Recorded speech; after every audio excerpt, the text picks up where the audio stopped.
Ay nako Teddy, sana hindi na lang tayo dito pumunta. Napakamapili mo pala sa pagkain, di sana nag-fast food na lang tayo. Tara, uwi na nga tayo.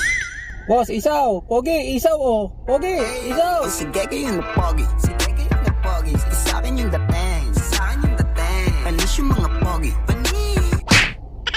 Masarap ba yan? Mukhang yan ata ang pinakamasarap na pagkain dito sa lugar na to ah. Magkano ba yan? 5 piso lang boss, yung gantong maliit. Yung malaki 20 pesos. Wala bang mas malaki pa dyan? Yung ano, tigwa 100 na isang stick. Wala. Wala boss, tig 20 lang. Sige, bigyan mo ako. Ilang piraso ba yan dyan? 1, 2, 3, 4. Mga 30 siguro to boss. O sige, lahat yan 30.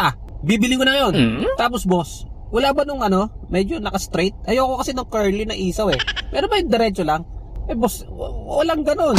Hotdog ata yung tinutukoy mo, hindi naman isaw yun eh. Ah, ganun ba? Sige, pwede na yan. Pwede na yung kulot.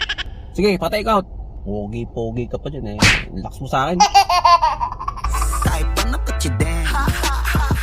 Sige kayo na pogi, sige kayo na pogi. Basta sa akin yung dating.